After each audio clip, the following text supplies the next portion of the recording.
Hey, good Tuesday morning, everybody. Welcome to the Volquest podcast. I'm Eric Kane alongside Brent Hubbs, Austin Price, and Rob Lewis. As always, thank you to our friends Exterior Home Solutions for being the presenting sponsor of this podcast. They've been local and trusted since 1999. If you need windows, a roof, garage, or just regular maintenance on your home, give them a call today. You can pick up that phone for a free estimate by dialing 865-524-5888 or visit them online at exteriorhomesolutions.com. Got a lot to get into here today. Tennessee, the state of Tennessee, wins the injunction case against the NCAA. What does that mean moving forward? Rick Barnes wins his 800th career game, and Tennessee basketball rolls over Texas A&M, getting ready for a critical four-game stretch here to end the regular season before conference tournament. And Tennessee baseball is back at home, coming off a 5-0 week to begin the season after coming back from Texas. So let's start with the injunction hearing. Austin Price, Tennessee gets the news that it wanted, but it doesn't necessarily mean that this whole thing is over. What does this mean for right now after that Friday afternoon news dump?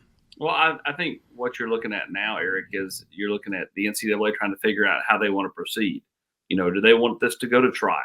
I mean, it probably doesn't fare real well for them if they go to trial. It's been loss after loss after loss. I've made that joke about them being the Washington Generals for a while, and that's what it feels like. As for Tennessee, I mean, I think you can kind of put your head on the pillow at night and not be too worried. I mean, could the notice of allegation still come, Hubs? Yeah, but I don't think most people think it will, because I think they're going to have a tough time winning that charge. And let's face it, if it ever comes, you're going to see another lawsuit, from Spire and likely from the university, something that we haven't seen to this point. And I think for both those parties, they would just assume everything just kind of fade into the background, because then they don't have to go spend a bunch of money on lawyers and have to go to discovery and all that at court. Yeah, I mean, I don't see a notice of allegations coming on the NIL stuff. Now, there's other things that would be included in the notice of allegations if Tennessee got one, involving some discussion. I mean, we know Tony Vitello was suspended from some games a year ago. I think some of that stuff is a part of the broad-based investigation beyond just the NIL stuff with Nico, which has been the focal point. We know Rod Clark was in a situation with the NCAA as well. That those things were self-reported. Those things were self-imposed in terms of infractions against them. The question is, does the NCAA say what Tennessee did in those cases enough? Because here's what happens when you self-impose something. You kind of look at the history and go, okay, what's in line with what they've done in the past, and you do it. Nobody at the NCAA ever says, okay, yeah, that's good. If you do that, we're good. It's a bit of a guessing game, if you will. So I guess in theory, the NCAA could come back and try to get that part of it if they wanted to try to punish Tennessee and go aggressively against Tennessee. But from an NIL standpoint, I don't see that there's any way that they're going to have any kind of leg to stand on with a notice of allegations there. So to your point, Austin is exactly right. It's the NCAA is back in Indianapolis trying to figure out what they want to do next. Do they want to pursue this thing and go to court, go to trial long term? Do they want to find some way to settle something with the state of Tennessee? The reality is this is a national rule. I mean, everybody's going to fall into this deal. Do they just go back to Indianapolis and say, you know what, let's move forward and try to find some parameters and try to work with some people instead of just asking Congress to help us out, which has been their answer to everything for the last 18 months? Well, true. If you end up going to court and you have discovery and then it goes against you, then the injunction can be used against you in these other cases, like the case out in California and so on and so forth. But if we go to trial and you lose, then it becomes firm, right? Like this is an injunction right now, and so you run the risk of it biting. Everybody, coaches always love to use that. You can't let that team beat you twice. If you're the NCAA, you can't let this case beat you in other cases, and that's where that gets to if you get to court and it doesn't go your way, which most people know it won't. So I guess my question is, and this is kind of an impossible ask maybe, but what's this timeline looking like for what's next? I mean, is this down the road, couple months? Is this, could this be prolonged, couple of years? I mean, what do we need to be looking forward to in terms of going to the trial? If this goes to trial, what the timeline looks like in that area? Oh, I mean, I don't think that I wrote this and said this when this thing first came out, Rob. You look at this deal settle in, if it goes all the way through to the end. I mean, you've got discovery, you've got depositions, I mean, the case in California that Austin referenced is like 4 years old, and they still haven't come to a resolution there. So if this thing's going to trial, it's not going to go to trial this summer and come to some type of resolution at this point. I mean, if that's where the NCAA is going to go, I think it's going to take a while to get there. Well, I was just going to speculate years, and I was also, I mean, and I don't know this. I mean, just spitball it out there for discussion. Don't you think that the longer this goes, and with this result, the possibility that other states, might also jump in with their own, from interested parties or conferences. How does the Big Ten, SEC stuff affect the path going forward? Does that bleed over into this, and maybe lead to some mitigation? But like AP said at the top, I mean, it's been loss after loss after loss for the NCAA, and to me, more than anything, that's why I'll be surprised if anything major comes from this, and if it does, it'll be a long time. Yeah, I mean, again, I think the NCAA trying to get their pound of flesh that they didn't get from the Jeremy Pruitt deal went about this. They leaked it to Pat Forty. They leaked more to the New York Times, and that was their playbook, right? Then they got their lawyer in there, and he said, "Well, we're not sure. There's no evidence that we leaked anything. Blah blah blah blah blah."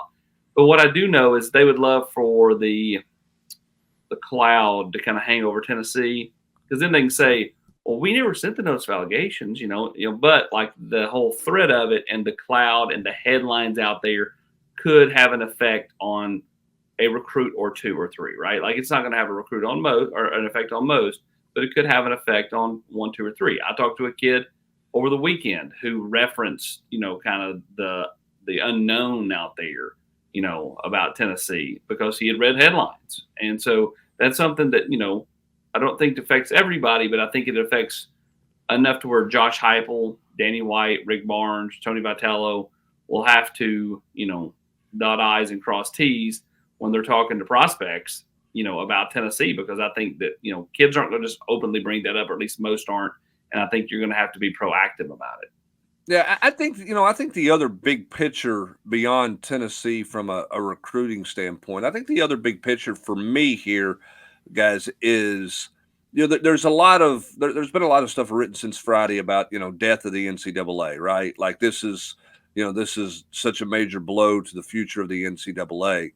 And Rob, I think you've been you've made this very clear. You think that a breakaway is coming. I think all of us think that a breakaway is coming at some point. My question is, now that this ruling has happened, what is Greg Sankey and the Big Ten? What is their next move? Because it feels a little bit like the dog that caught the car, because now it's here. So like, how do you get yourself organized if that's the next step, right? If you're breaking away, instead of talking about it, you got to put a plan in place. And I don't know that college football at the Power 4, 5, 3, whatever we're down to now, has a plan in place, Rob. So how does Greg Sankey and the Big Ten go about, beyond just expansion of playoffs and who gets the money from the playoff? How do they go about planning a potential departure from the NCAA at that level? Oh, I don't know. I think it's fascinating. I think that's a great analogy, the dog that caught the car. Because I mean, what they formed, announced this partnership, this coalition, less than 2 months ago, and then all of a sudden you have what may end up being, I don't know if landmark is probably too strong a word, but and what looks like another significant nail in the coffin, for the NCAA trying to put the genie back in the bottle with NIL and it's the famous phrase, established guardrails, long after the fact. So, I think it's, I don't know what the answer is, but I think it's given probably Sankey and the Big Ten probably even more of an opportunity to shape, what this thing is going to look like going forward, would be whether that's going to be in partnership with the NCAA or whether it's a straight up breakaway. But I think the way things are trending, I think you see the NCAA probably try to throw a Hail Mary at some point and try to walk it back and create some sort of a partnership to where they don't lose big time football in the college football playoff altogether. That's just speculation on my part, but I think it gave the Sankey Big Ten coalition even more of a winning hand than they had a month ago when this announcement was made. If I'm them, I'm trying to make sure I don't lose basketball, because I mean, they die where they could, that's their moneymaker. They don't make jack off the football. They just kind of, it's a nice little feather in the hat, right? Like the basketball is what keeps them going. And so, like, you better figure out how a way not to alienate yourselves with everybody where you put basketball in jeopardy, because that's when they really do go belly up. Well, and listen, I mean, I've said this. I think that's a reason why basketball's not been at the forefront of the national headlines about NIL. It's been football conversations. It's been football schools, because they do have to protect basketball. The other thing too is, I mean, what's going to happen with Title IX if you're talking about breaking away and all these other things? I mean, there's so many levels there for everybody just to say, hey, the NCAA is dead, But what does that mean, right? Like, there's so much stuff that you have to go through. There's still so many things there. My question too is this: I mean, where's Charlie Baker? Like, I mean, other than issuing, the NCAA issuing a blank statement, I mean, what are they doing? Like, is he having meetings with the SEC and the Big Ten? I mean, like, at some point they have to do more than just say, Congress help. I mean, Congress is not going to help. It to me. I mean, isn't that pretty clear at this point? I mean, they've got to come up with some forward thinking on something. It doesn't feel like the NCAA is really doing anything other than taking losses right now, Eric. Well, Brent, right now Charlie Baker's making sure that you don't give cookies out, outside of the lobby. Okay, you're not decorating. Official visit hotel rooms right now. The optics, boy, he should run a seminar on just what looks good in the public image. Well, and here's the problem. You're right. Here's the problem the NCAA has and has had for a long time, in my viewpoint.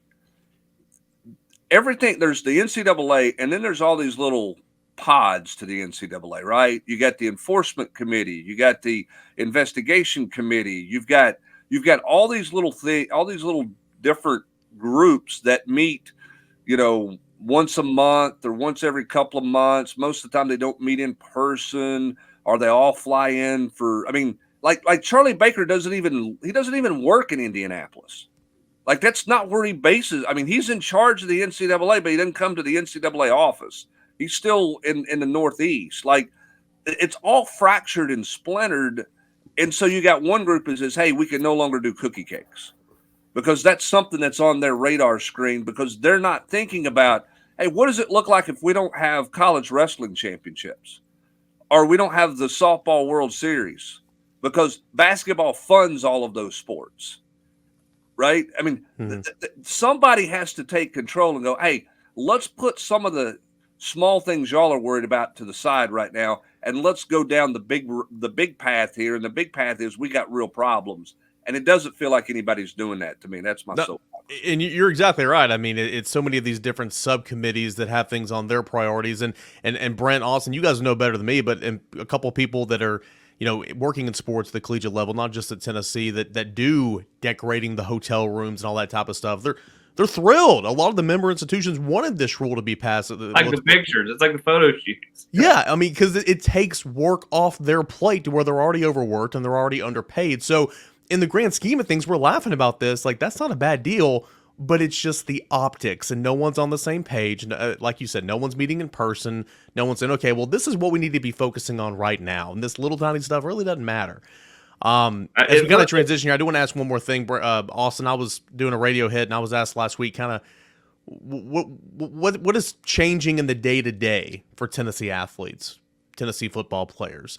And I said nothing. The day-to-day is normal. I mean, kids read headlines, they hear all the noise and everything. But for Tennessee football players right now, you're working out, you're with a strength coach, you're doing classes, you're getting ready for spring practice, meeting with new position coaches. The day-to-day operation has not changed despite everything kind of going on right now, right? No, it's business as usual. These kids aren't thinking about any of that stuff. They've been going to their normal morning winter workouts. They're getting ready for spring ball. Coaches are, figuring out, the new ones especially are figuring out what they have in their room, kind of what path they want to take this spring. And so, no, it's business as usual for the football team as they get ready for spring here in just a couple of weeks. I will say, before we change subjects, the new rule just crushes me. I mean, Trey Johnson had a comprehensive plan on cookie sheet cakes. I mean, like, it was unbelievable. He had a personal deal with a local baker. I mean, like, it just. Well, I mean, I hope the balloon industry can survive, and there's no rule against the balloon industry. No, they still do a million of them on campus. Now, but in terms of how it affects to your question, it doesn't affect the current players. What's going to be fascinating is to see what direction this thing goes in recruiting. Yeah. When kids come back to campus in March and it gets open, now that it's okay for meetings to happen and out in front, and you can go do whatever you want to do. Does that really change a whole lot from what everybody around the country's been doing? Some would say no. It's just you can do it out open in front of everybody and not behind closed doors or not kind of in different ways. So but for the current team, it doesn't change anything at all. One more minor question that just kind of came to mind. And this is still, I guess, technically breaking the rules, but the Florida State OC, the assistant that got suspended a game because he drove a prospect to the collective, with what just happened with the injunction. I mean, I know I guess it's not retroactive or anything, but I mean, shouldn't that punishment be nullified now? Well, listen, I think to the best of my knowledge, he kind of had a bit of a moment of a mental mess up, right? Okay. Now, do I think that he has a case? I don't mean there was more than just to drive the kid to the collective, but like the point is like, do I think he has a basis to stand on to get some of this stuff reduced? Yeah, I'd be doing something. Like, I mean, like he has got like a show cause and recruiting restrictions and all kinds of this stuff going on. I would get a lot of that, reduced. I would go after, trying to get it reduced if I was Florida State and if I were their OC. All right, so never a dull moment. Tennessee, the Friday afternoon news dump. The state of Tennessee wins the preliminary injunction against the NCAA, and of course, we will see exactly what is to come from that. Let's shift gears here. Tennessee basketball, Rob Lewis, 86-51. Tennessee got revenge in a big way at home. Just pounded the Aggies, especially on the boards. Held the best offensive rebounding team in the country to only 10 rebounds. I mean, we can go a million different directions, but let's start with Rick Barnes getting win number 800. And I thought that you tweeted about it, and I saw it as well, the video tribute that Tennessee put together from Roy Williams and Bill Self and Calipari and a bunch of his friends in the industry, I thought was really, really cool. It's a really neat milestone that a guy who's been around forever gets win number 800. Yeah, and I thought the video was great. And I thought it was great because and I took the bullet in the press conference and asked him about it, because it's just the quote that he gives you, the insight that he gives you on what that kind of a milestone. And Brent, you're around him with ball calls, this. Him talking about it is going to be nothing. You're not going to. He's not going to frame it. He's not going to give it the gravity it deserves. He's going to deflect credit. Talk about his assistant coaches, talk about his players, and all that's true. But I thought the video was great, and I thought Tennessee Sports Information did a great job of that because of the people you mentioned that were in it, Eric. It just really, I thought painted a pretty clear picture for how the guys viewed inside the industry and by his peers, and not just by guys in the conference, but by guys like Kelvin Sampson that he's had a relationship with since they were in college themselves, and you guys know, I mean, that for those guys at that kind of level to take 5, 10, 15 minutes out of their day to go somewhere while somebody's setting up cameras and getting mic'd up when they've already done 27 things like that day. I mean, that tells you what their level of respect is for coach, and all those guys not only did it but were pretty clearly happy to do it and wanted to do a good job. Yeah, I thought it was terrific, and I had a chance to catch up with Dave Hart the end of last week, who obviously brought Rick Barnes to Knoxville, and I think Rick Barnes would have gone on and won a bunch of games wherever he landed after Texas basically forced him out and moved him on. But I think the Tennessee marriage has been probably better than anybody thought it would be. It's very clear that Rick Barnes has a bunch of gas, left in the tank. He was not done, as a lot of people kind of thought he might be when he left Austin, Texas. And it's Rob's right. I mean, Coach has. I didn't even quote Coach in the story I wrote because it was pointless, because he was not going to tell me anything, right?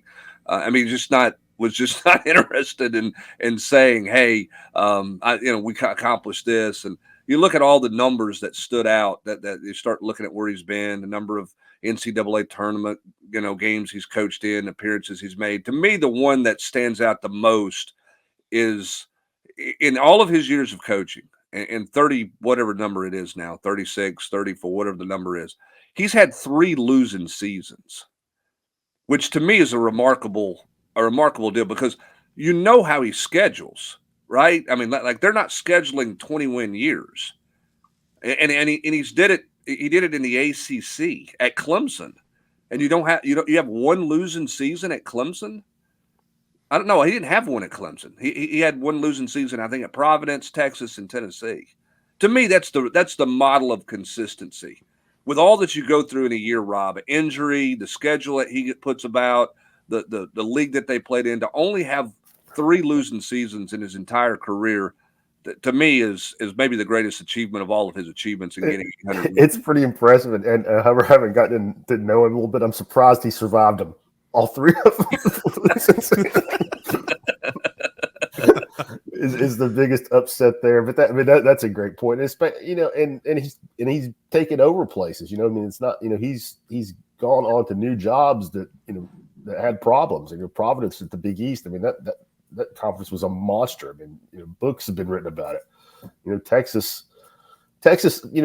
People think about Texas these days as being a pretty good job or a sleeping giant. Nobody thought that was a great job, 25 years ago before he went there. I mean, Tom Penders had some success there, but they weren't, a big threat to Kansas year in and year out in the Big 12 like they became.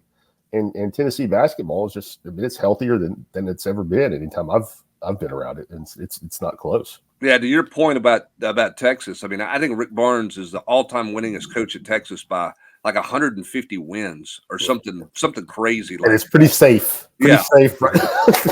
And he's got a chance. He's got a chance to depending on how long he coaches. I mean, he can make a run at Ray Mears here at Tennessee and becoming the all-time winningest coach. So just a model of consistency. And hey, and there's a great chance the way things are going that he'll catch Cal and be the winningest active coach. Yeah, here in a minute. I mean, and that's no disrespect to Cal, but I mean, 9 games separates them. If they're, things keep going the way they had the past couple of years, that's happening. I want to get Rob's thoughts more on the game here in a moment. But AP, you were in house. You kind of wouldn't surprise me if you had a front row seat, but I imagine you were a couple of rows back. Dalton Connect, quiet 24 points, but the story among many stories, in my opinion, is Kai Zigler.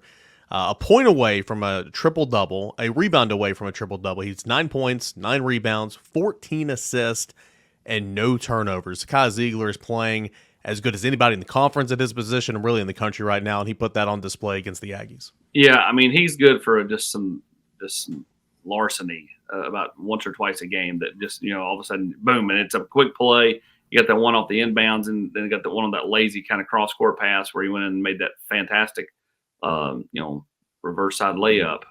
He is playing outstanding basketball. And you're right. Connect just, he'll have these bursts like he did at Missouri where he, but like he also has those games like he did the other night where he has 24 and you're like, how did he get there? Like, I mean, like, he had like 5 minutes to go in the first half and he had like 5 points. I mean, like, he just kind of slowly kind of chips away at it. But this team, to me, as good as Connect is, as good as he is, when Adu plays the way he does down low, that's to me when they take the next step. That's when they beat somebody by 35. And he was fantastic the other night. Again, you've got a team that's just been playing really good, solid basketball. They control their destiny in the regular season of the SEC now. This is a big week. You beat Auburn at home, and then if you can win at Alabama, to me, like, it would take a near miracle at that point not to win the regular season with at least one home game left and having the tiebreaker over the Tide. Rob, I think the question is, I mean, you don't expect Tennessee to shoot nearly 60%, right? You don't expect it to explode. I mean, A&M quit. No offense to Buzz Williams, but they absolutely quit the second half. But the question is, can Tennessee not have one of those games where they kind of forget what they're supposed to be doing, right? Like it's pretty clear when they set their mind to playing in the paint and play inside out, they're a very different basketball team. Can this team consistently do that the next 2 weeks to close out the regular season? Or do they have one of those games where they throw up a 3 for 18 from 3-point line in the first half and kind of lose their way? Does that make sense? Yeah, I mean, it totally makes sense. And I don't know the answer to that, but that's why we're all watching, these next 4 games, because they can do what they did to Kentucky, at Alabama, or they could have what happened to Alabama at Kentucky get done to them. I mean, we've seen both ends of the spectrum from Tennessee, and not just Tennessee, from everybody. I mean, look, Alabama the other day got up and let Kentucky shot 70% for the game. I mean, all the teams in this league, heck, all the teams in this country are capable of those kind of games. Just when you think you're starting to see the consistency from Tennessee, at Texas A&M happens, or that first half at Missouri happens. But I say this all the time. I think if people followed other college basketball teams as closely as they follow Tennessee, they would see that, it's pretty common. I mean, what's going on with this team is not all that unusual. But I like their chances, and I don't know if we're all going to get into it just yet, but if you look around the league, Alabama's got 2 tough road trips at Mississippi, at Florida. Florida's playing great. Obviously, just took them down. I don't think Tennessee necessarily has to win at Alabama to obviously that guarantees everything. I think the kind of sneaky one to watch is Auburn. If Auburn can come in here and win Wednesday, they have an easy 3-game schedule left after that. I mean, they could sneak in and steal it if they could win at Knoxville. Yeah, it's a critical 2-week stretch here to end the regular season. We've talked about the last 3 weeks how Tennessee needed to be stacking up those W's, and Tennessee went 5-1 over that stretch. Now again, you have Auburn at home. You're on the road at Tuscaloosa. You play South Carolina and then play Kentucky at home. So a critical 2-week stretch coming up. And I'll end the basketball thought on this, Rob. Or go ahead, Brent. I was just going to say that for all the talk about the commissioner and everything he's doing for football and everything they're working on, the SEC is elated with the way this schedule falls down the stretch. Oh yeah, I'm glad you brought that up, Brett. I mean, it is a viewership dream for them, because you can tout every game as a championship caliber game. It's the game this may be the game for the championship, because it's not just Tennessee and Alabama on Saturday, but the Auburn game for Tennessee is huge because Auburn's still in it. You got South Carolina still in it. I mean, if you're the league with the way the back end of the schedule is, it's not like your top 2 teams, Rob, are playing the bottom 4 teams of the league to go into the SEC tournament. They're going to all beat the crap out of each other at the top here the last 2 weeks, and that's exactly. I think if you're Greg Sankey, that's exactly what you're looking for. Without question, and tip of the cap to the SEC office, because they go into every season trying to backload the schedule. I mean, not completely. I mean, they're going to throw some TV games in there sprinkled all around, but they want the last 2 weeks to be meaningful. And as far as Tennessee goes, they did it out of the park. Now it's obviously not that way for everybody, but yeah, I mean, I'm writing about this, wrote about this for the 3-2-1 yesterday. I don't know that I can remember a 4-game close. That where every game, Hubbard, was like every game that Tennessee plays left, it would be a quad 1 win, which I doubt that there's anybody else in the country that you could say that about. I'm not going to go look it up, but I bet there's not many teams in the program that you could say that about. Well, you can't say it about Arizona, who everybody thinks Tennessee's battling for the last number 1 seed, because they don't have that kind of close. So Tennessee, everything's in front of Tennessee. Depends on how they go play this week and next. Huge. They control it for sure. Yep, huge week coming up. Auburn at the Food City Center Wednesday nights, on the road at Tuscaloosa, on the road at South Carolina next Wednesday, and then at home against Kentucky on the 9th to conclude the regular season. We'll have it all right here. Rob Lewis, Grant Ramey, and Brent Hubbs at Volquest.com talking Tennessee basketball. Hey, we'll talk a little Tennessee baseball here as we conclude the Volquest podcast. But first, as always, Want to give a shout out to our friends over at Exterior Home Solutions. Your roof, it's the most important protection against nature for your home or your business. That's why I trust the experts at Exterior Home Solutions. The Tennessee baseball team, Eric Kane, comes back home, gets to the friendly confines of Lindsey Nelson Stadium, doesn't play great competition, but hammers everybody that they play. Let's talk about the good first in the Tennessee baseball team for this past week. What did you like most about what you saw out of this Tennessee baseball team? Yeah, I wrote about it in the 3-2-1 on Monday morning. Again, yeah, it's minor competition and all that, but that's what this kind of schedule part is, and it is every single year for the most part. Love the competition that's blossoming in the outfield. I mean, you have Hunter Inslee, who was your starting center fielder, number 2 hitter for an Omaha team last year. He wasn't in the starting lineup the past 2 games. I mean, sure, you're experimenting, you're trying some things out and everything, but I mean, that just goes to show you got guys sitting on the bench that are making the case to be in the starting lineup. Robin Villanueva, who's not a natural corner outfielder. Dalton Bargo, who's not a natural corner outfielder. Thought those 2 guys played really well this weekend against Albany. So I like the competition that you're seeing in Kavaris Tears playing center field. I like what's happening there in the outfield. I think Blake Burke started to come around a little bit. He was, I think the stat was the first 3 weeks, the first 3 games in Texas, Blake Burke was a lot of the same. He was 3 for 15, 5 strikeouts. Since those 3 games, since coming home to Lindsey Nelson Stadium, he's 6 for 14. He's got 5 walks, home run, 4 doubles, driven in 3, scored 6 runs. Playing with some confidence right now. I thought that was good. So, and then the last one I'll mention here is Dean Curley. Man, he looks really, I mean, he looks the part. He's 6'3", about 215, a true freshman playing middle infield at shortstop.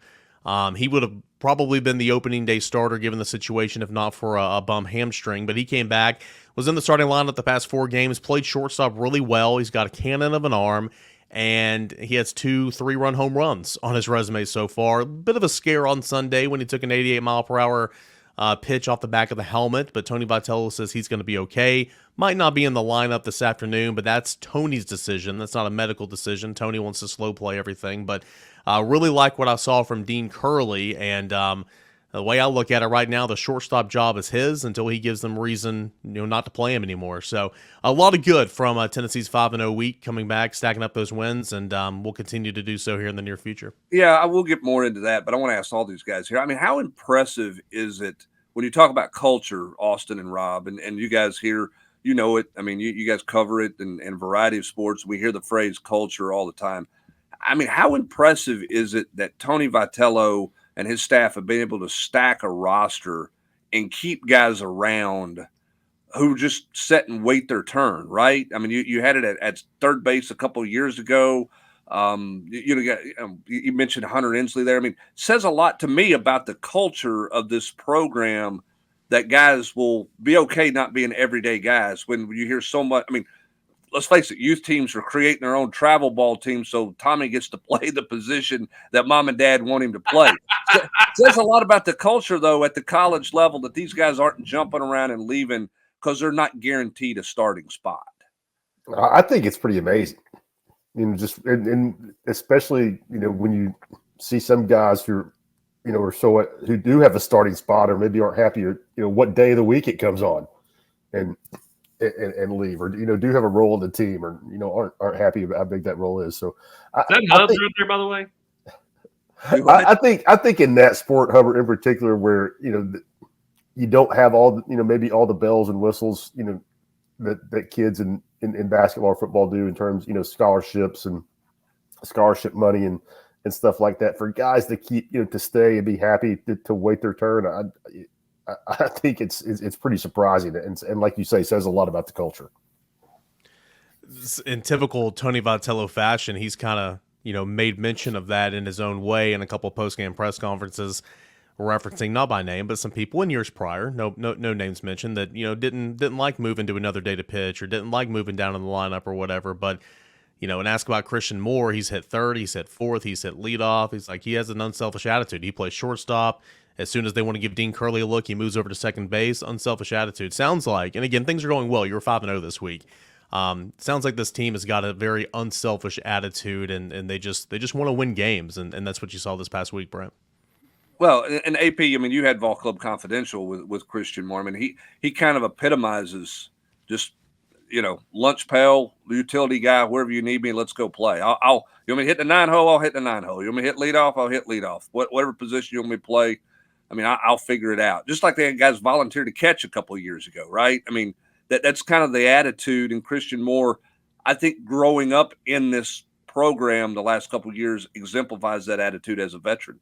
Well, I think when you look at him, he carries himself with, I mean, I don't want to say cocky, but it kind of does come across that way. But he's like the nicest kid. Like, I mean, you go watch the interview, like, I mean, super interview, like well thought out answers, like very mature. And I think that's the best word I can use to describe for Christian Moore is mature. Like from freshman year to now, setting it there, being a DH some, he hit 10 home runs that freshman year with like 100 at bats, didn't get, didn't get his panties in the wad, kind of stayed patient. Last year, boom, starter at second, 17 home runs, 250 at bats, or whatever it was.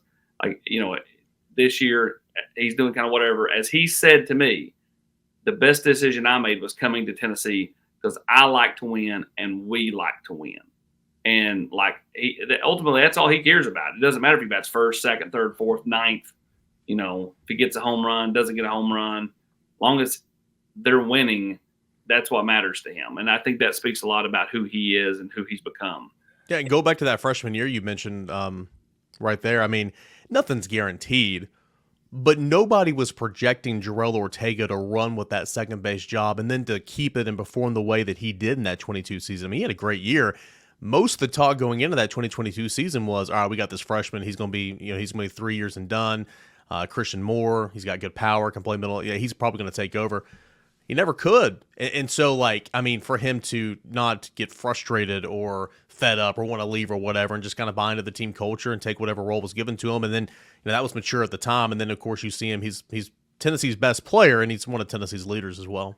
Well, and I'll give Tony Vitello credit. I think the way he manages midweek games for his young players throughout the season, I think is a really smart move. Should Josh Heupel watch? Yeah, we all talk about, playing young guys when you get opportunities to play them, and we're all critical of football for doing that and not doing that. I think Tony Vitello, almost to the point that he's willing to lose a midweek game to get somebody in the lineup to make sure guys are developing and guys remain engaged and stay engaged. Now, you're playing 60 games in baseball, and obviously football, you're doing something different. But my point is, I think part of the reason he can keep the culture where it's at is he does keep guys engaged. Nobody's like, okay, I'm just going to put on my uniform and cheer in the dugout, 6 times this week because I got no chance of getting on the field in any way, shape, or form. And Tony doesn't play it that way. Eric, as we get ready to close it out here, obviously the injury bug is the biggest question mark everybody has right now with this team. They've been beat up in the infield, particularly the middle infield. They've kind of made that work and created a little depth there because of it. You got Russell with some injury and some soreness. But where do you think he is? Where do you think the health of this team is? Where do they go pitching wise right now as they start to look for that third starter for a trip to Tuscaloosa, which is getting in the window pretty quick. SEC play will be here before you know it. Yeah, it's really interesting because, I think the biggest question mark about this team is what does that rotation look like by the time SEC play rolls around? A lot of people thought that they might go a different direction on Sunday and kind of get another look, but I think the injury to Russell on Friday kind of changed those plans a little bit. And, with Russell, he avoided the big injury that, I've been told by multiple people over the weekend. I think that they're going to slow play him back. Tony Vitello didn't say that he's out for Bowling Green this weekend or anything, but I would be shocked if he pitched against Bowling Green this weekend. I think that they will very much be careful with him because, again, like I said in the 3-2-1, every rep's important, but really in the grand scheme of things, these next 2 weekends, they don't matter for a guy like A.J. Russell. You need, Tuscaloosa matters March 15th for A.J. Russell. So I think he's going to be okay. I think that they're going to slow play him back. I would call him week to week right now. So if he doesn't pitch on Friday, I think that's interesting. Where do you go on Friday? Do you go with A.J. Causey, who is already kind of in that Friday night, multi-inning role out of the bullpen? Do you call on one of the freshmen, Derek Schaefer and Matthew Dallas, to start the first couple innings of Friday? Nate Snead's a Sunday guy. Could you flip him to Friday? I don't know. We'll see. I think tonight's midweek game, determining which one of those freshmen get more innings or which one of those freshmen start, could be a tell saying, okay, well, the other one is going to maybe piggyback that with AJ Causey. So we'll see what kind of looks like as the week goes on. But for AJ Russell, it's never a great thing whenever you leave the ball game after 3 scoreless in February and, saying that you're sore afterwards. But I think he's going to be okay in the grand scheme of things. They're just going to be really cautious with him. Dean Curley, Tony Vitello said that he got checked out. He was okay. Might not be in the lineup tonight just because, again, Tony's going to slow play things, but it looks like Dean Curley is going to be okay. Fellow freshman shortstop Ariel Antigua, thumb injury, still week to week.